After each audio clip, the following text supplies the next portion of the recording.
I've been asked to introduce today's keynote speaker, and it's something I'm very pleased to do because about 4 years ago when eTeaching was just getting off the ground in BC, I remember saying to Rita Owens, "You've got to get this guy. He's got to come and talk with his particular message." Mark Prensky's big forte is in the area of digital game-based learning, and in fact there's a textbook to that effect, and I believe copies are available and there'll be a signing afterwards. What's interesting about this is that I was at a conference a couple of years ago in Berlin and went to several sessions on game-based learning and found myself very disappointed as a university faculty member from the United States. Everything was being moved toward uniformity of instruction, so that from Finland to Malta, everybody would be learning exactly the same thing in exactly the same way, which makes accreditation much easier, but removes all of the challenges and the human interest in education. The other thing was that people were saying, why are we doing this? It's because it's fun. And I thought, no, it has to be a little bit more than fun. And when you go to Mark Prensky's site or you listen to him lecturing, you realize there's an awful lot more involved here than just fun. Those of us as academics know that according to the discoveries of the beginning of this century, Saussure and Wittgenstein, that language is a game and all of our learning is a game. It's rules and objects set up in different ways, and that we can exploit this particular insight, this particular thing, especially through technology. So we become the homo ludens, we're the man at play. So you can look at this as it's great for teaching, it's great for training rather, and for learning, but what we're trying to say at a place like BC when we talk about eTeaching is that we want to use it for teaching, we want to use it for education. There's one other thing that I'd point out also in Mark's approach. He is probably responsible for one of the most interesting metaphors of our time, and it's something which has become politically accurate now, which is the whole question of immigration. His point is that we are all migrants, we are digital migrants, but the students that we are teaching are digital natives, and we have to learn how to reconcile those two particular communities. I don't know if there's anyone in this room that would qualify as one of Mark's digital natives, but I know that almost all of us would qualify as digital immigrants, and we've all had that feeling. So to talk about some of the insights that he has to share with us, his view of using gaming as a way of improving the whole teaching process, Mark Prensky. Thank you. Good afternoon, everybody. Thank you so much for showing up. I've never had a sort of lunch eating audience before, which introduces a new element of multimedia in that I can smell the entire thing that you're eating. So thank you for doing that, and I think we'll have a good time. I've heard that we have a mixed audience of different roles here. How many of you are teachers and faculty and or involved in teaching in any way? Okay. How many of you are librarians and involved in that sort of thing? How many of you are other? And we'll find out. Oh, great. Okay, we'll find out what other is later. And then I've said in some instances I'd be preaching to the choir. So how many of you are in the choir?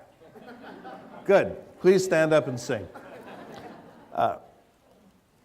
The title of the talk today is Engage Me or Enrage Me, and we'll see where that comes from.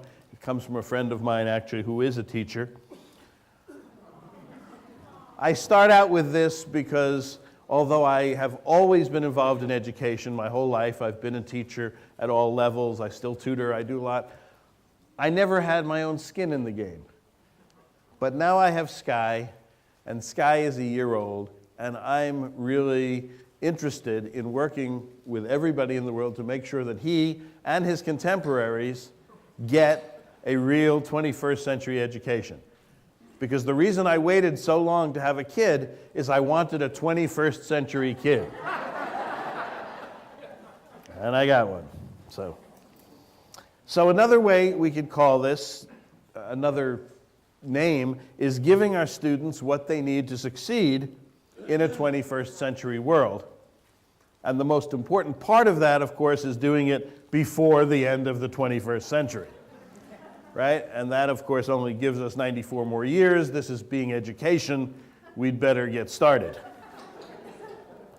What if we don't? Well, I like to show this picture.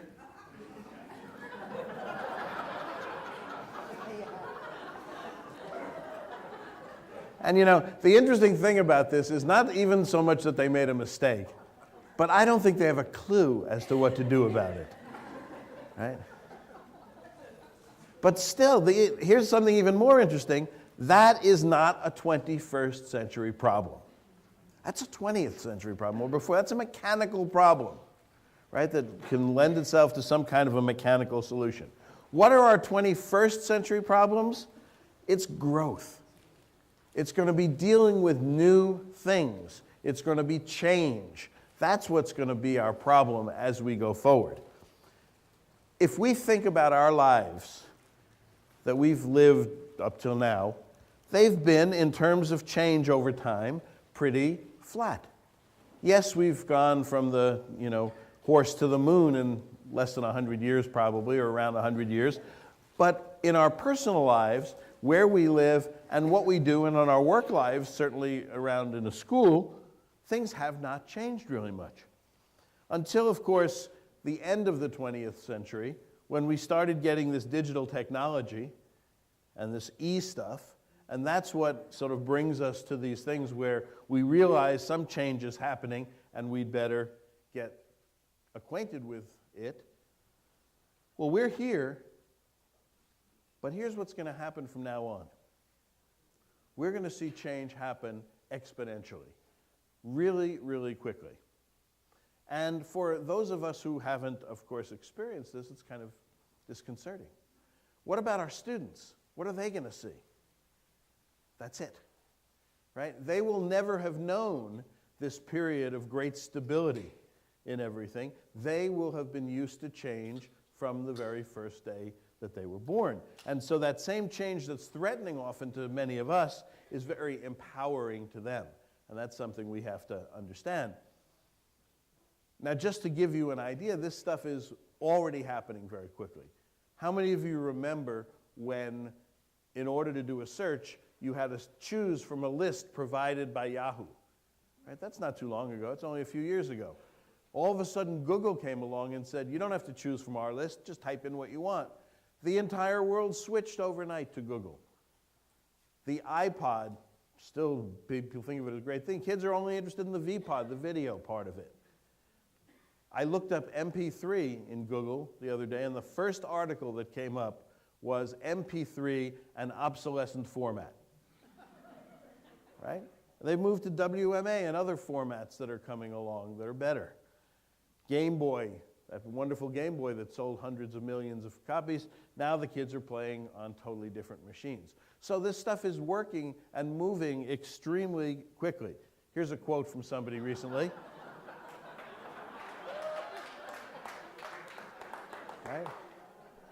And the girl who said this, she said, the only person I email is my mother.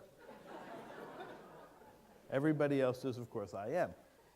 So one of the things that we've seen is that IT power has been doubling every year. And this is not just Moore's law, but this has to do with storage and what we can put through fiber optics and all sorts of things. And if you talk to scientists, there's every reason to think this is going to continue. Because we can, when we reach the ends of silicon, we go to biology and other kinds of things.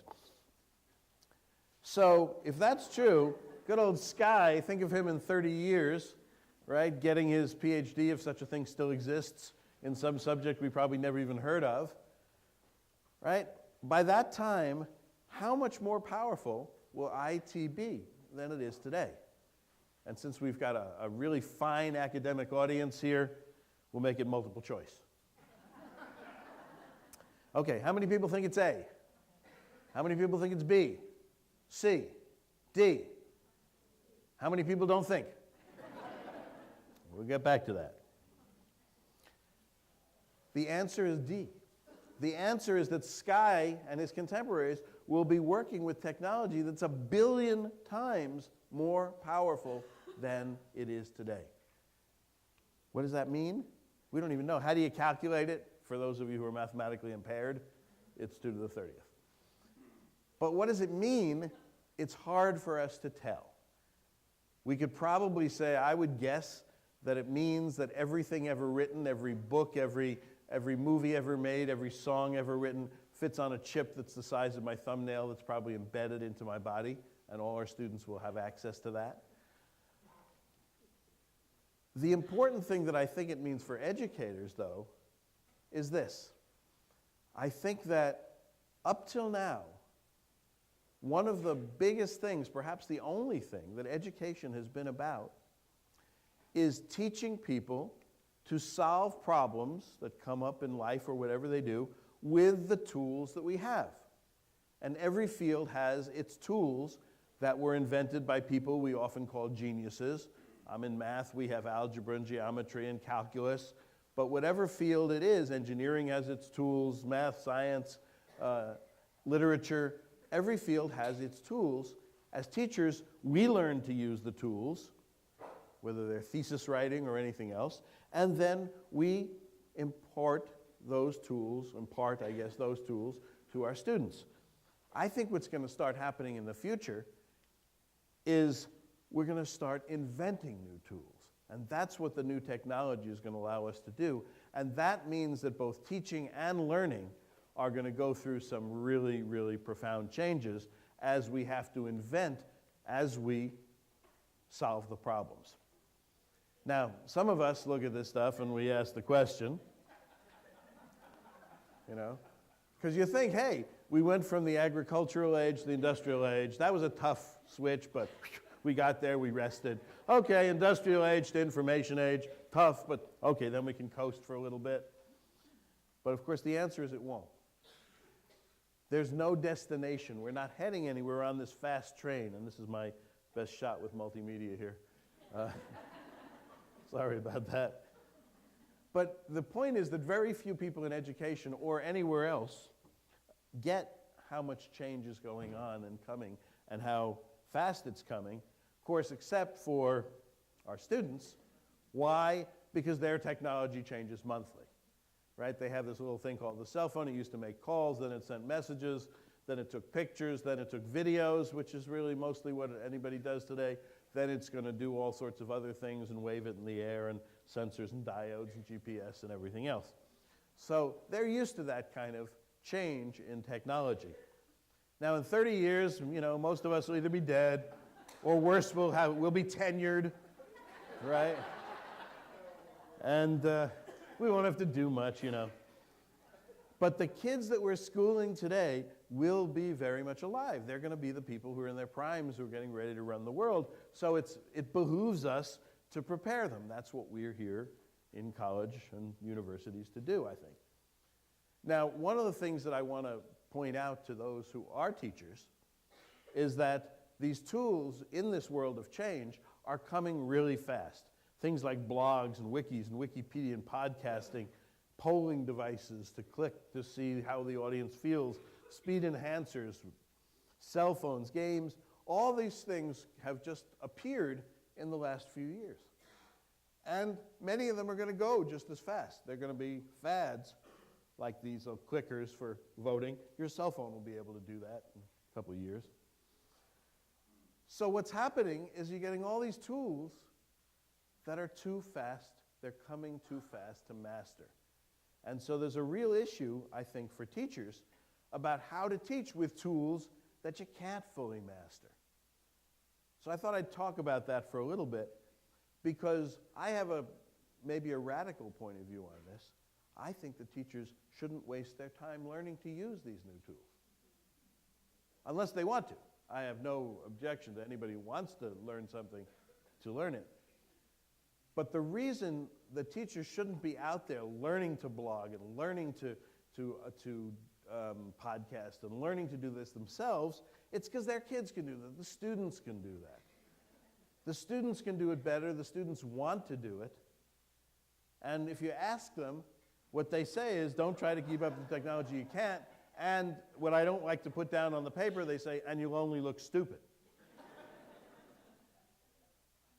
But there is still a very, very, very important role for us as teachers, which is to understand about the technologies so that we can help the kids evaluate whether they're using the technologies effectively, and we can communicate to them the things that they need to know that you don't pick up automatically as you learn a technology. And we can teach those things. And just as an example, I want to give you a couple of examples of this. I picked out of all this list of tools, I picked 4 that often people talk about as being issues. So how many of you know what the Wikipedia is? How many of you, let me ask the question the other way. How many of you don't know what the Wikipedia is? Okay, the Wikipedia, for those of you who don't, is an encyclopedia online that is made up of contributions by individuals who want to contribute. And that can be anybody, it can be you and me, and there's an easy way to contribute. So people have issues about it because when kids go and search and do reports and they go to the Wikipedia, the people will say things like, how do we know it's accurate? It's not experts that were chosen by the Encyclopedia Britannica who are writing this thing. It's a group of people who are writing and changing, and everybody can change, etc. Well, is it accurate is one question to ask, but it's not the question that we really want to teach our kids, because in some instances it may be, in some instances it may not be. What we want them to be able to do is design an entry. If something doesn't exist, if there's not a good Wikipedia entry on Boston College or on some aspect of what you're talking about, then let the kids design it. What we need to do as teachers is help them evaluate it. Does it communicate well? Is it good journalism? Does it use multimedia well? Is it creative? Those kinds of things come from people like us with experience. Now, what do we teach about it? This is the interesting part, because what we need to teach kids is there's a difference between search and research. And I've written an article on this on my website called Search versus Research. Search is fine. If you're searching for something and the Wikipedia comes up, no problem. It's one of many things that you look at. If you're doing research, however, we have a tradition that has come through many, many centuries of academia about what research is and should be. The re in research, for example, means more than one source. So we have to teach people about that. Whoops. We need to teach them, if they're going to build this stuff, about fair use, about plagiarism. These issues are coming up. They don't automatically happen. Kids in a cut and paste world will cut and paste. Those are the issues that we as teachers need to talk about. Podcasts, similarly. Who knows? I don't even have to know what a podcast is, but I've heard they're good. Okay, class, make a podcast about what we're studying. Now, let's look at all those podcasts and again, evaluate them according to whatever criteria we set up, and let's teach about things like oral communication versus written communication. Are they the same? Are they different? Why should they be different? Etc. Those are our lessons to teach. Instant messaging, whatever we want to do. Hey class, let's do a class that's all instant messaging. Again, we'll evaluate. But the lessons in instant messaging are informal versus formal language. A lot of people complain about instant messaging ruining spelling. That's not true. It's an informal language. It's just as inappropriate to use big spellings in IM as it is to use IM spellings when you're writing a business letter. And again, the phone-based cameras. The first thing that happened is that everybody jumped and screamed because somebody took a camera into the girls' locker room. Right? Well, for one thing, we got to teach kids appropriate behavior. That's part of our job. Because having a camera, having every student in your class equipped with a camera, no matter what you teach, is absolutely wonderful for collecting data or for being creative. You could say take and Photoshop. To Photoshop, by the way, is a verb now. Take and Photoshop a picture that best illustrates whatever it is that you're talking about. And then you can compare again different kinds of communication. You can evaluate the stuff, and you can talk about the value of communicating through pictures versus words. You can talk about appropriate versus inappropriate behavior. So the point of all this is to say that in the technology, we don't have to, as people who didn't grow up with it, be afraid of it, because the lessons are still there for us to teach. If we spend all our time running after this thing and trying to keep ahead of the students, we'll be wasting, I think, our time to a certain extent. Again, unless we love it. Another big issue here is truth versus manipulation, because that's something that would, as soon as you can Photoshop a picture, you have that issue of what is true and what is truth. Now, I'm going to go quickly here, as you've seen, and I call it twitch speed. That's the speed your thumbs move on the controllers. I'll be happy to make the slides available to anybody who wants them. We'll do it through BC, and also you can write to me. The real theme, that was all prologue, folks. The real theme I'm here to talk about today is this. Engagement.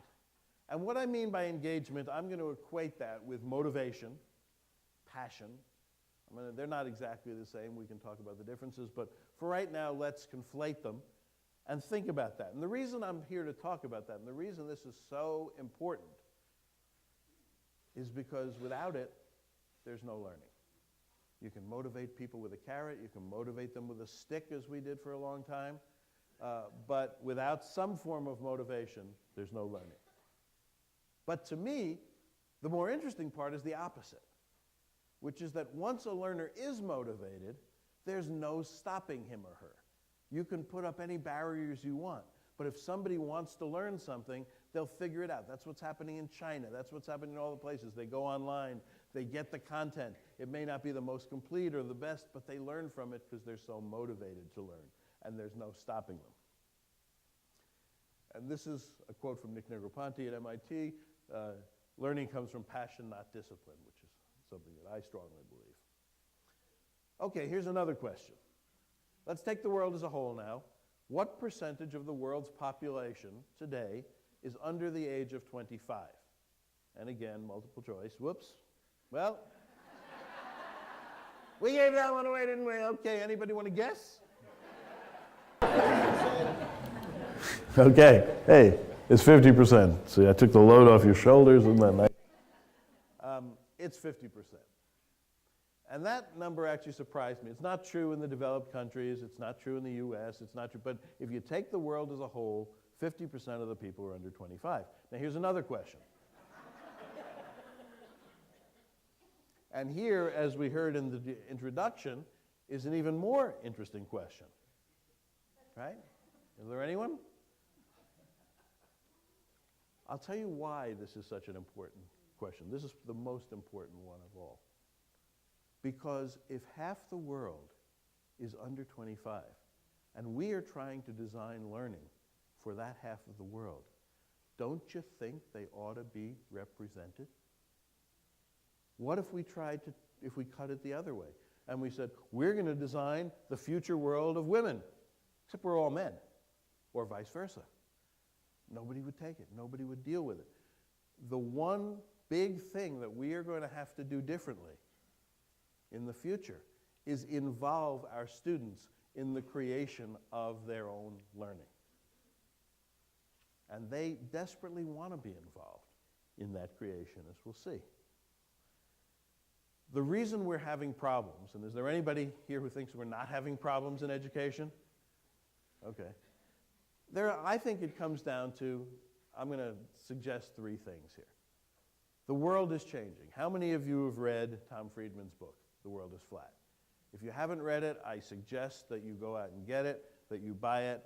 He talks about how, because of the spread of technology, people in remote parts of Afghanistan or elsewhere in the world can do the same things we can do. And therefore, you're seeing all the outsourcing, and people in India can do the jobs. That's a really important issue about what's happening and figuring out what our place is in it and how we want to compete. So the world is changing. At the same time, our students are changing. And I assert that today's younger learners are not the ones that our whole systems and our teachers were designed and trained for.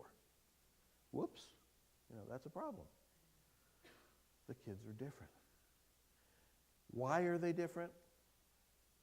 I ascribe this, and there are probably lots and lots of reasons that people can cite depending on where you're coming from, but I like to ascribe a lot of it to the technology that the kids grew up with. Because if you take the average college graduate, 21-year-old today, they will have spent 5,000 to 10,000 hours playing video games, sent 250,000 to 500,000 emails and instant messages, spent 10,000 hours on their cell phones, 20,000 hours watching TV, seen 500,000 to 1 million commercials. And those are pretty big numbers, especially when you compare them to book reading. Because that 5,000 is an absolute maximum. We did a calculation. We found a guy who would put every book he'd ever read online, and we did some calculation. Most people, it's 2,000 or 3,000 hours. So there's a big discrepancy in that. And if those numbers aren't big enough for you, I got more. It's the generation that downloads 2 billion ringtones every year. I kid you not. 2 billion songs every month. 6 billion text messages every day. So it means hundreds of millions of text messages are being sent just in this hour that we're spending together. Probably none of them from here, but...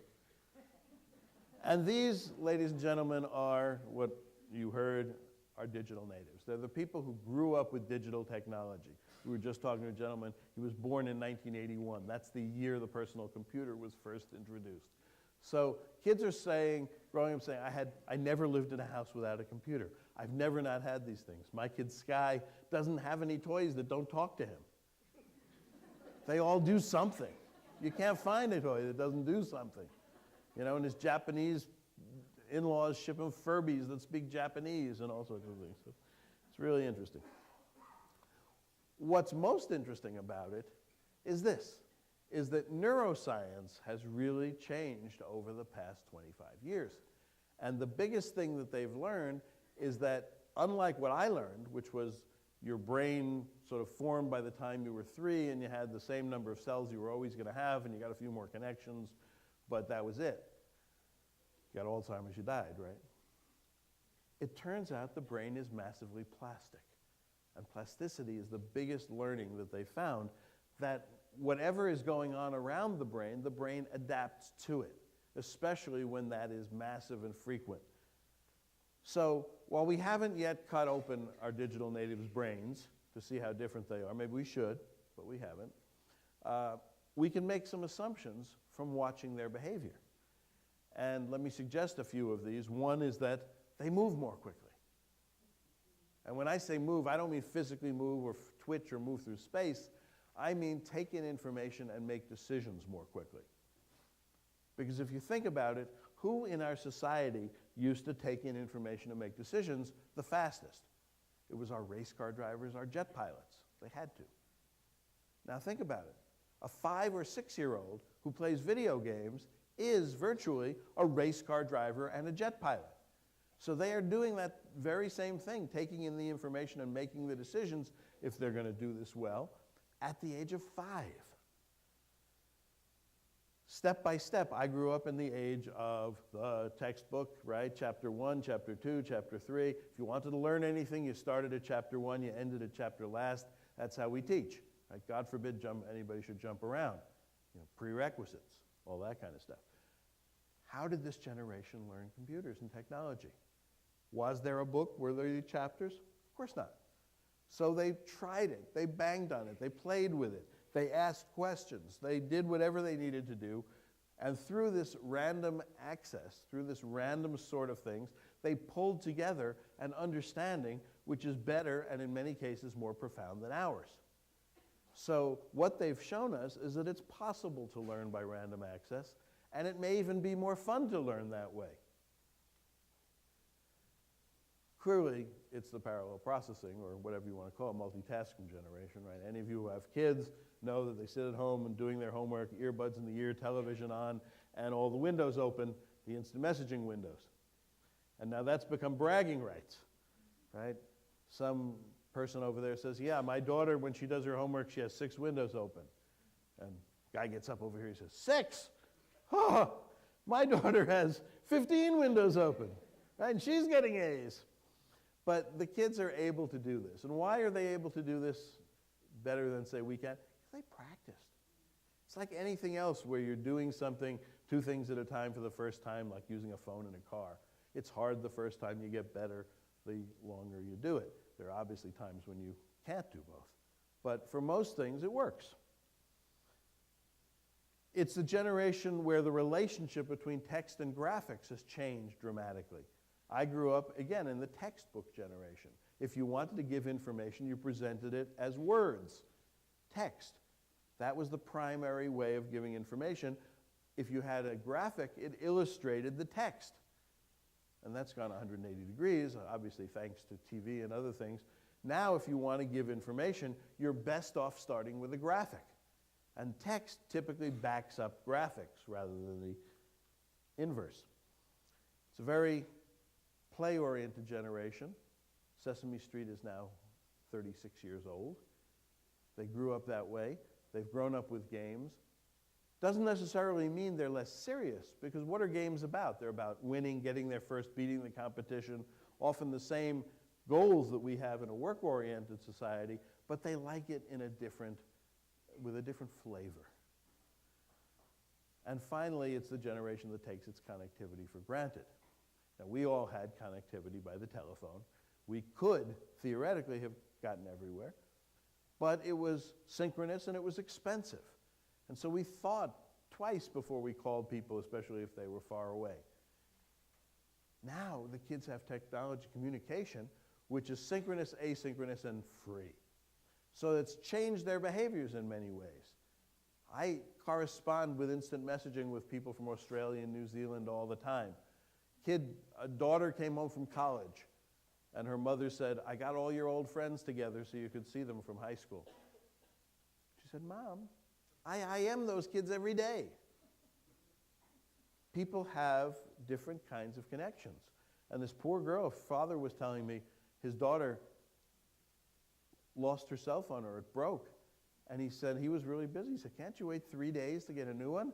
She said, "Dad, it's my life." You know? So the answer is no. Now, what's interesting is that this, I don't know if any of you have ever heard of something called Net Day Speak Up Day. It's something they do in the grade schools in K-12, where they ask a couple 100,000 kids every year about their use of technology. And this was one of their very first conclusions, was that the students were not just using it differently, but that their whole lives were changing because of the technology. And here's what I mean, and I don't mean for you to read all this, that's why it says reference. But if you look at all those things that are in yellow, I'll go down the first column: communicating, sharing, buying and selling, exchanging, creating. Those are things we all do, right? As people. Adults do them, kids do them. But what's interesting is the stuff in pink, because the kids do them in different ways. They've established a whole new life. They communicate by IM and chat, right? They share with blogs and webcams and MySpace. They buy and sell on eBay. Obviously, their papers, their homework, all that stuff that they need. They exchange with peer-to-peer, the music, the movies, all the stuff, the jokes, the humor. They create all these things. What's interesting, and there's a chapter on this in my book, it's really important to understand that a whole new life, a whole new way of living is emerging online, and it's our students who are creating this. And so it behooves us as adults, as teachers, as parents, to understand this life. So you heard the metaphor, they're the digital natives. The rest of us who came to the digital shores later in life are immigrants. And the reason that turns out to be such a powerful metaphor, unexpectedly, is that if you come from one place to another and you immigrate, by virtue of being human, you leave a foot in the past where you were. And that's often expressed in your accent, right? So you know where somebody came from because you hear their accent. Well, there's such a thing as a digital immigrant accent, like printing out our emails.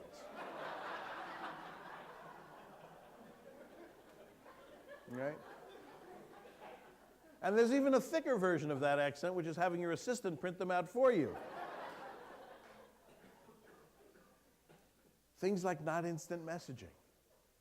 Or if you do instant message, resenting it when it comes up on your screen, rather than saying, "Oh, how nice somebody's communicating with me." Not going to the internet first. I do this all the time. I'll be sitting there, somebody says, where is podunk? I'll grab the atlas. I'll grab the dictionary. I'll grab all these things that I've cleverly put within reach, rather than just doing what I need to do, which is 3 keystrokes on the computer that's sitting right in front of me. This is a big one, thinking real life happens only offline. That if you're not looking at somebody as you talk to them, deal with them, whatever it is, it's not real. That's really changed. The kids don't believe that at all. The relationships, the things that are online are just as real. They're different. And we can talk about how they're different and how you deal with them, but they are just as real. And then another one is called, I'm going to say, learning is work. And here's what I'm going to suggest. How many people agree with this statement? I would hope so. Some of you. How many people disagree? Okay. For me, it's kind of a trick question. I'll tell you why. I think learning takes effort. I think we would all agree that something happens when you learn something. If you put yourself in an fMRI machine, you would see something light up. Something goes on. But my point, the thing that's interesting to me, is that that effort in some situations can feel like work, but in other situations, that same amount of effort can feel like play. And we all know this from our sports and our hobbies and occasionally from our work, if we're lucky. And what I maintain is that the learning feels like play when you have engagement. So suddenly you're engaged in this stuff, you're motivated, you're passionate about it, and it doesn't feel like work anymore. It feels like play. What's interesting about today's kids is that they understand this. They know what engagement feels like. So we're having problems because not only is the world changing and students are changing, actually the very idea of engagement is changing. When I was a kid, I have to tell you, life was boring. I grew up in New York City. You could read. I'm talking intellectually now. You could read up to a point, but then what'd you do? You know, there was a book even that said, where did you go out? Where'd you do? Nothing. That's kind of what it felt like. You know, I had to cut school to go to the museums and things like that. But today's kids go online. And what do they say? I could have nothing to do. I could always find something on the internet. Young lady, I can play games, check your mail, talk to your friends, buy things, look up things you really like.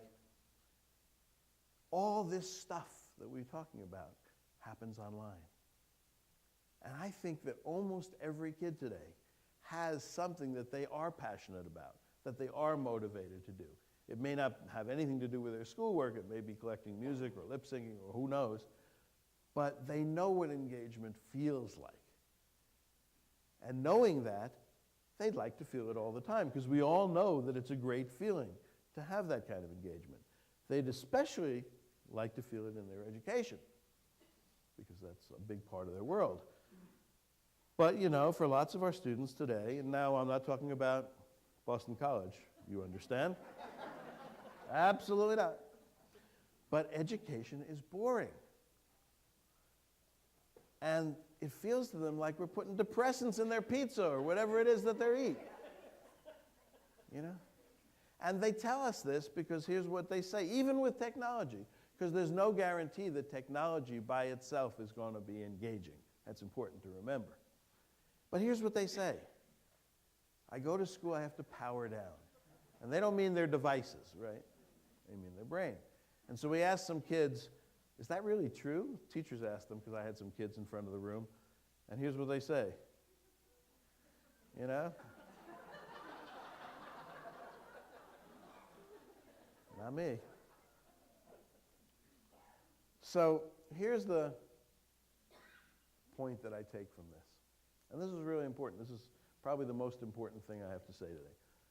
For today's kids to learn, the engagement factor, getting them engaged, is more important than whatever content you're delivering to them, or even whatever technology you may be using to deliver it. Engagement is more important than content. I'm not saying that content's unimportant. Of course content's important. But if they're not engaged in this, they're not going to get the content. And remember what we talked about, the future of change with all this kind of stuff going on? You can pretty much count on the fact of any content that you teach kids today changing in the next 20 or 30 years, right? They'll probably figure out that Columbus discovered America, 5 years earlier or something. I mean, nothing will stay the same, but engagement will and will help them continue to learn. And a great example, before I go on to outside of school, is of kids being engaged. I don't know if any of you have ever had the experience of buying something really complex, like a piece of technology, like a camcorder, and not knowing at all how to use this thing. So you pass it to your kids. And you say, figure this out for me and teach me how to use it. Right? And what do the kids do when that happens? They love it. They stay up all night. The manual stays totally closed, never comes out of the box or the shrink wrap. But the next morning they come to you and say, here's how you do it. Here's all the features. I figured it all out. They love that sort of stuff. That is engaged, powerful learning. Is it for me? Too bad. Outside of school, the kids are really empowered. They want to, when they get to the sites, when they go on the internet, they want to put their own mark there. That's what the internet is about. It's about putting things in. Tim Berners-Lee told us this. They want to do things in their own time frame. They can time shift pretty much everything. They would like to time shift their education as well. Tim Berners-Lee, who invented the World Wide Web, told us a long time ago that it's a publishing medium, that it's not about finding things, although it's somewhat about that. That's what we only teach kids about. It's about creating things. It's about publishing, putting your own ideas into it. And that's what the kids know. And they know they have tools. Because another big idea that you should remember is that the difference between the old technology, the analog technology, and today's technology, the digital technology, is that today's technology is programmable. We can make it do what we want it to do. And all our kids are programmers. Because when you download a ringtone, you're programming. Because when you do a search, you're programming. And many of them get much more sophisticated. I maintain that programming is going to be the literacy of the 21st century, of knowing how to solve a problem, how to write something that makes something happen is going to be the future. And the kids know this too. They love complexity. They want simultaneous data streams coming in. The worst thing you can do to a kid is filter any information for them. They want it all, they'll filter it. They're hands-on. Here's a quote from a guy. Right? Now, obviously, he's not completely right because there are lots of things that you can teach this kid that aren't in that game. But what he's saying is, please, please, please, don't just lecture me. Make it more hands-on. That's the way I like it. And in the game world, the players, how many of you know a game called The Sims? Right? The Sims is a game about stuff. It's a game about making a house, making a life, filling this house with things you buy. Who makes those things? It used to be the company, but now it's almost exclusively the players. And they invent tools, as we just talked about, to make the stuff. And then this was part of the introduction again. People want things to be fun.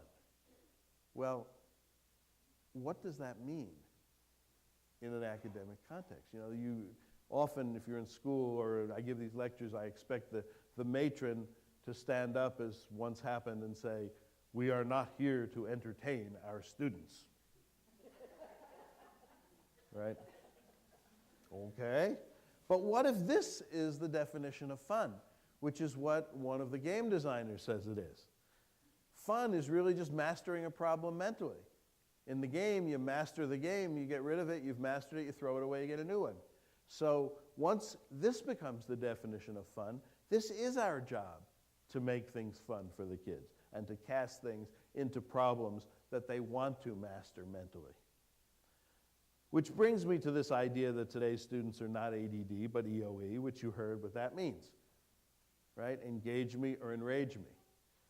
And when they're not engaged, what happens? They get enraged, they act out, and we interpret that as ADD or other kinds of things, which it really isn't.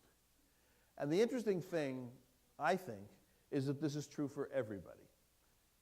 Everybody lacks engagement, because if you think about the best students, right? How many of you have some best students? I bet you do here, people who want to learn, right? They are the ones who know they have the clearest idea that they are not limited by their teachers, right? They can go the furthest. They are the most motivated to learn. They need the technology, and they lack it often. Then you have this whole group of play school students. I'll go through the motions, right? I'll get my degree. The credential is important. Okay. They study the facts. They need to be motivated. Then you have, and especially in the K-12 world, but even in the college world, the tune-us-out students, the people who wear this T-shirt that I saw some kid wearing in New York City not too long ago. You know? They just don't listen. And so we're caught in education between this idea of a legacy education, that are all the things that we have in the past thought were important, and that we still teach, and we have the same departments, and very little changes in those ways, and a future education, thinking about how things are going to be given that great rate of change. And I think one of the really big issues that we have is that we have to think about how to combine these two.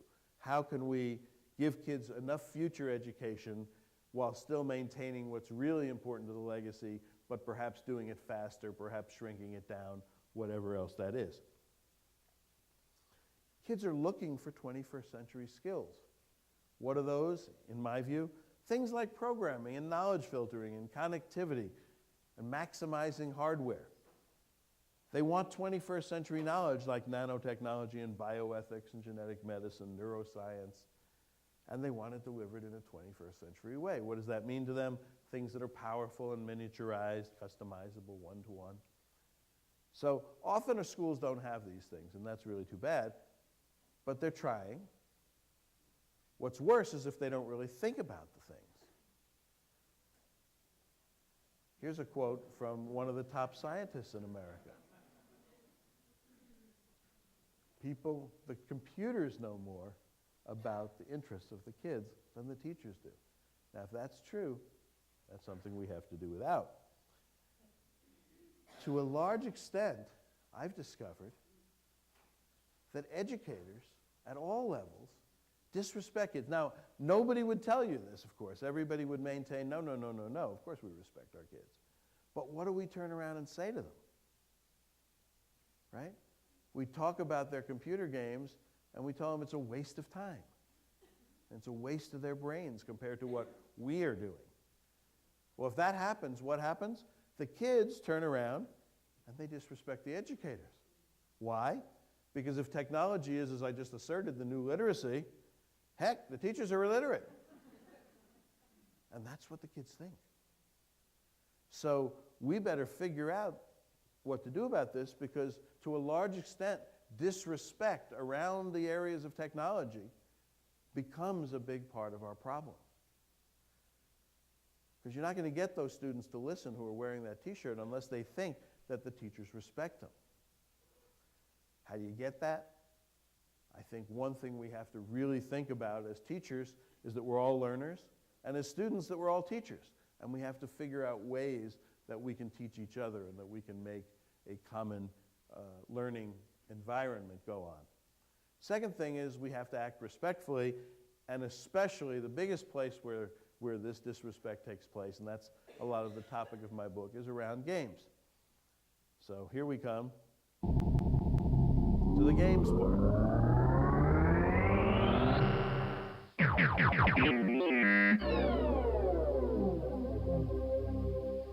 And I'm going to talk about games not because they're games, and we'll talk about that in a second.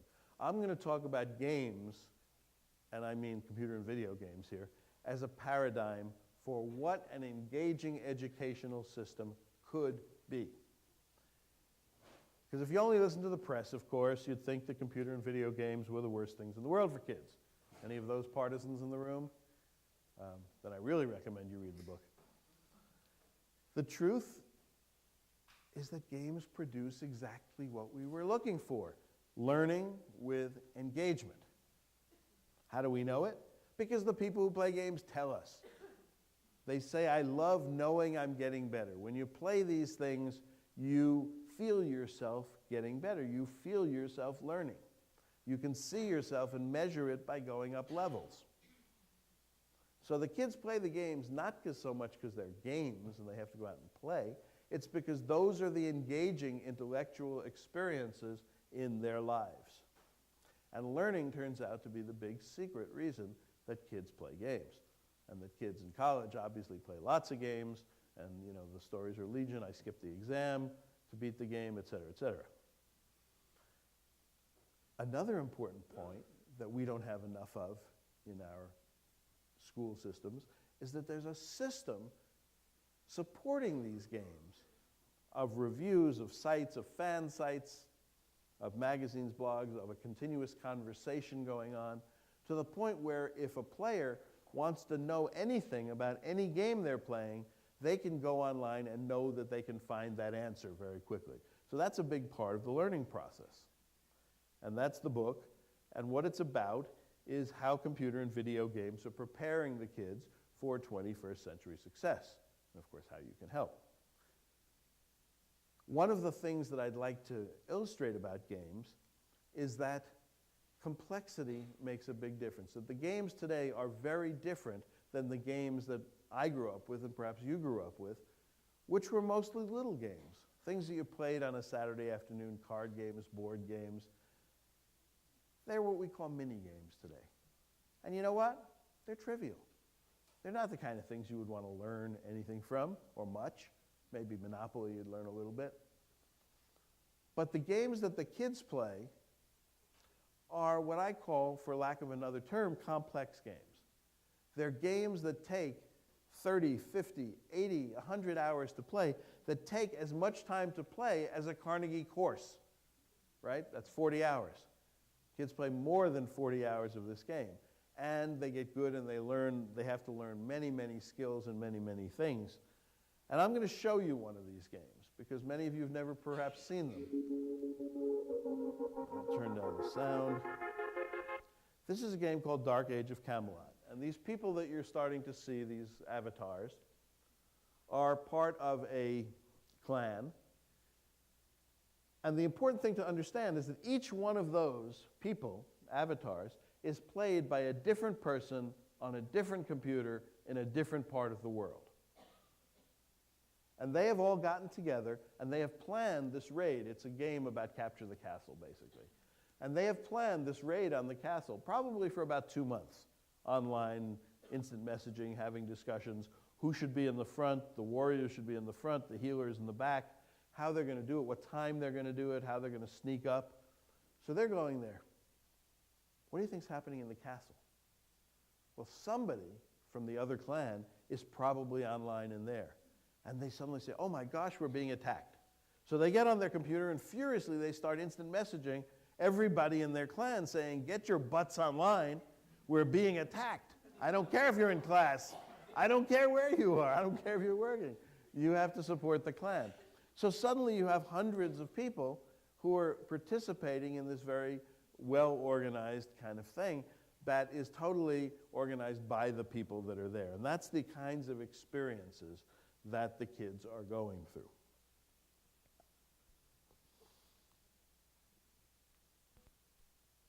What are the kids learning from these complex games? Things like cooperation, learning to work in teams effectively with others, making decisions under stress, taking prudent risks, making ethical and moral decisions. And we can talk more about that. There's a whole chapter on that in my book.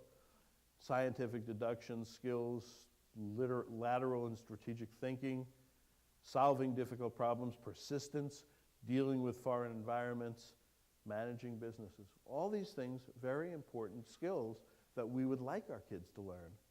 Not content-related skills necessarily, but skills that you need to learn if you're going to ever deal with any kind of content in the world.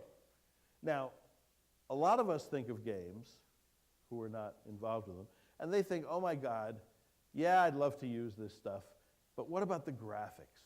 God, don't they take a lot of money and time to execute? And the answer is yes, they do. They're 80% of a fancy games budget. But the interesting thing that I'm here to tell you is that what we're talking about here in terms of education is not the graphics. We're talking about ideas. And the way I did this is a couple of years ago I started looking at the top-selling games. And I said they were at that time City of Heroes, Harry Potter, and Rise of Nations. And I said, what do these games offer people who play them? Looked at the boxes, looked at what they said, went online. City of Heroes says there's a place we can all be heroes. Harry Potter says Harry needs his friends. Rise of Nations, the entire span of human history is in your hands. Is that what we tell kids when they take our classes? You know, look at the adjectives and the verbs. Create, thrilling, don't work alone, online fun, encounter, engage, fly, explore, challenging, master, amass, research, build, lead. These are the things that kids get to do in games that they don't get to do often in our educational system. Then I went and updated this thing for last year, and in Battlefield 2 you rise through the ranks to general. In The Sims you create, customize, and control your whole world and tell your own stories, and you get to mix genes from one generation to the next. And then you meet your friends and tackle quests together. We know a lot about games now. We know why they engage people. I'm not going to go through these, just you can find them on your own. We know why kids learn from the games. We know what they learn. We know that there are lots of levels besides what's right on the surface, but there's the what, the why, the where, and the whether. Just because you can hit somebody over the head with a baseball bat in a game, should you? That's the ethical question. What do they learn? We know that they know that it's valuable because they tell us. If you ask kids, they'll tell you that this stuff is going to be used no matter what they go into. Fourth graders will even say, think really fast, take risks. They know it's going to help them in life. There was a book that came out a year ago, Got Game, where they interviewed kids in business. And they found out that they make better business people because they've rapidly analyzed new situations, interacted with characters they don't know, and solved problems quickly and independently. That's what business is. They have better attitudes. Winning matters, taking responsibility, being a hero, making the tough calls. They have better persistence. Here's an example of a doctor who had a very interesting idea. He teaches laparoscopic surgery. Everybody know what that is? You go in through a tiny hole with a camera. And he said, you know, laparoscopic surgery, use these tools in your hands and view it on a monitor. Video games, use these little tools in your hand and view it on a monitor. I wonder if there's any connection. I wonder, he said, if the people who grew up playing video games make better laparoscopic surgeons. So he did a big study funded by the NIH, double-blind, all the kind of things you'd want to have. And you know what he discovered? The people who had played video games made 37% fewer mistakes. So the next time you go for laparoscopic surgery, you know what question to ask. Do you play Super Monkey Ball? Because he literally has doctors warm up with half an hour of Super Monkey Ball. So let me talk a little bit about, as I get to the end here, about games and instruction, because obviously that's why we're here. And I've written about that, as you've heard. I have a company that does this. There are 4 ways that I can think of using games in instruction. We can actually use commercial games that we go into a store and buy. We can use custom games that we create specifically for instruction. We can talk about the games. And we can use the principles of the complex games to change our education. And I want to focus on the last couple, but I'll show you some games. If you wanted to use commercial games, you can use them for planning, history, civilization, tycoon games. I love the one on the right is Trailer Park Tycoon, one of my favorites. But all of these will teach you, they all have big business models behind them that are relatively the same. A site called Social Impact Games lists most of these that are available. custom games in anthropology, business ethics, history. MIT recently did an experimental game where they took a game, they did something called modding, which I don't have time to go into, but which is really important, where they took a game and modified it. They took Neverwinter Nights, which is a medieval fantasy game, and they turned it into America, New England, 1770s, so that you got to play a landowner, a slave, a person, and you got to feel what it was like to live in those times through the game. Asian history, European history, environmental science, political science, algebra. All of those games are available. And there are games that probably have to do with everything that you teach. The problem, of course, is that classrooms are not designed for electronic games, so if you want to use them, you have to be pretty clever. Like have the kids play outside the class, talk about it in class, have some kids bring in the game. You have to figure out ways to do this. But there are even simpler things that you can do. If you're a teacher, you can talk about games in class. This goes back to that respect thing we were talking about. Here's what a teacher said. All I have to do is mention the name of a game in class. So here's a big hint for you. Civilization 4. Memorize that. You don't even need to know the names of the games. What you really need to know is what we do as teachers, ask questions. Who plays a game that relates to what we're discussing? You'll almost always get an answer. Can you think of an example of this in any of your games? Who wants to write a game report or do a thesis or do a study or a paper on this particular game? Value these things that the kids do. And finally, let's talk about using complex games design principles. Because what turns out that the reason the games are so engaging and teach so well is that they incorporate some principles of pedagogy that we don't use enough in our teaching. They do it instinctively, or they do it because they need to make money, so it better work. They don't spend a lot of time thinking about the graphics, or they do, but that's not what makes the game engaging. That's what they call the eye candy, and that's sort of the fluff that looks good on the box that gets you through it. It looks better every year. But if you really wanted to think about what the games do that make them engaging, that we can learn from, it's this. It's that they focus on keeping the people engaged. Remember I said engagement is more important than content? That's this. They focus on what am I going to do to keep my people engaged. They limit that eye candy, and they go for what we call the gameplay. And the gameplay are things like the goals we talked about. You know, they're not goals like learn history, learn algebra, learn math, whatever it is. They're goals like be a hero. Now, you could do this if you figured out a way to say, gee, you know, our goal in engineering today is to save everybody who would blow up if something went wrong. And we're going to construct a curriculum around getting there. That's possible to do. Games have something that is truly important for learning that we do very little of, which is decision making and then feedback. And people don't want to make decisions by themselves. They did some studies. They said in a class, the average time between people asking questions is 14 hours. You know, some ask a lot, some ask none. Average 14 hours. I tried to get you to answer a simple multiple choice question.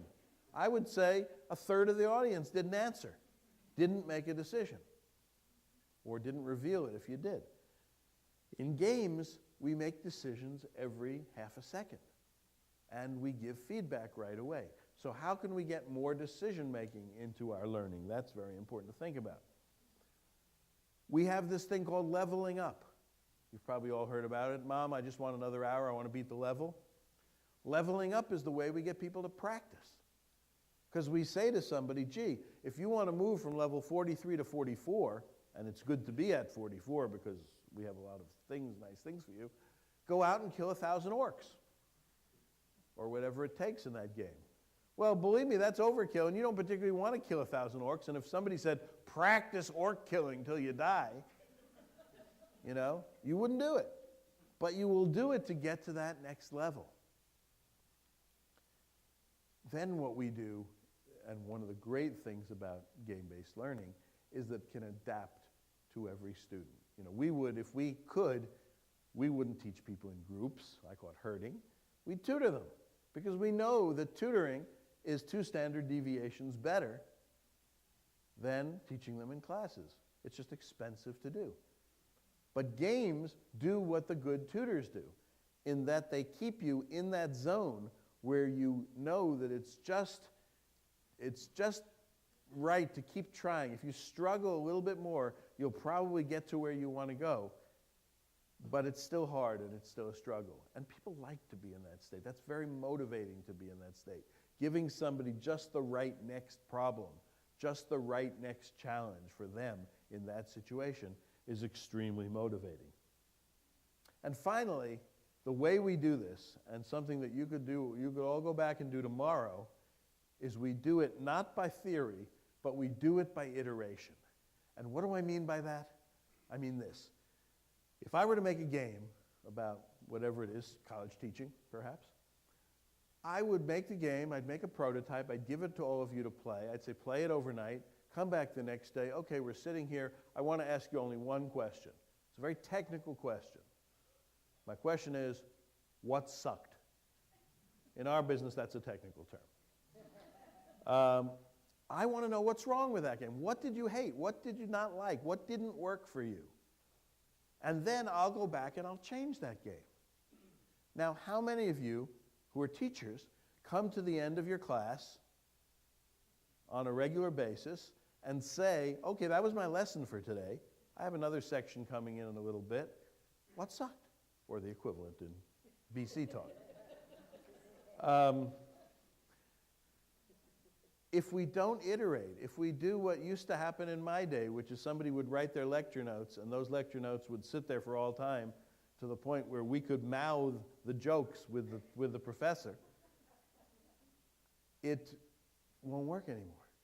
You have to keep listening. Remember, we talked about bringing the kids into the creation process and iterating to meet their needs.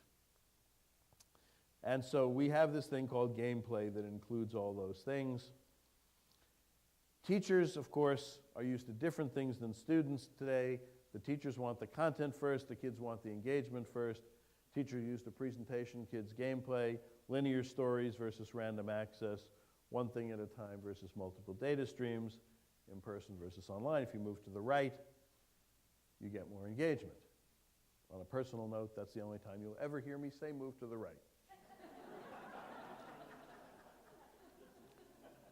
And then coming back again to this idea of fun, we have to unlearn some things, because how many of you are instructional designers in here?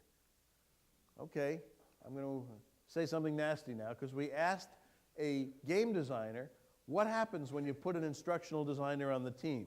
And this is what they said. Right? Woo, big vacuum cleaner. Right? We can't do that. So we have to figure out ways to do the instructional design that we need without sucking the fun out. And my final example here, almost every one of our students has a powerful computer in their pocket or backpack or whatever. And we ban them, but we ought to be able to use them, because in the world, these things are already becoming learning tools. So there are lots of things, because they're so powerful, because they have so many add-ons, that with imagination we could do a lot. Okay, bottom line, what can I do, right? I have to do something with all this material I just heard. Here we go. Oh, just kidding, right? You don't do that here. I have to tell the story of when I first came to Boston to work, and I went to the Ritz downtown, and I ordered a Virgin Mary. And the guy was absolutely shocked. And he said, "You don't mean a Virgin Mary." He said, "You mean a bloody shame."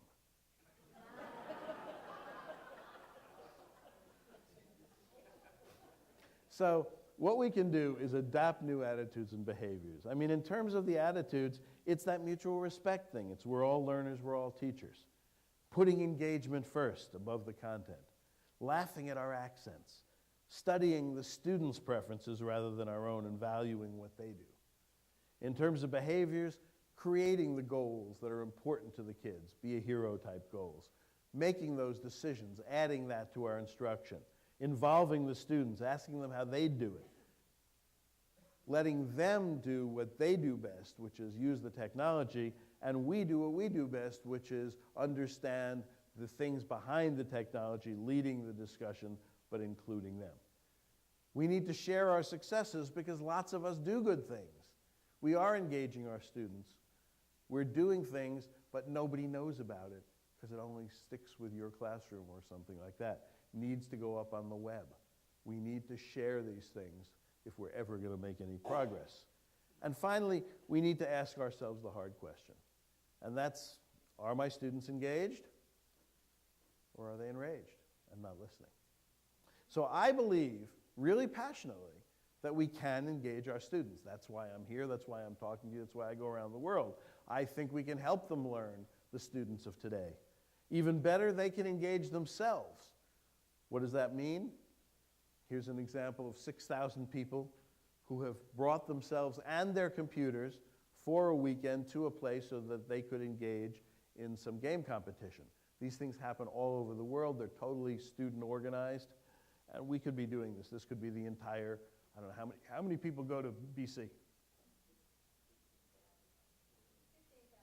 15,000. You can get 15,000 or 3 times 5 or whatever. Nobody says this stuff is easy. I'm not here to tell you it's easy. It's not easy. There's a lot of effort and a lot of change and a lot of things we have to go through. But that's why the students are going to thank us when we succeed. And the kicker for us is that we'll be happier too because things will be going much better. So they're our students. We owe them the best. Let's go do it. Thanks, everybody.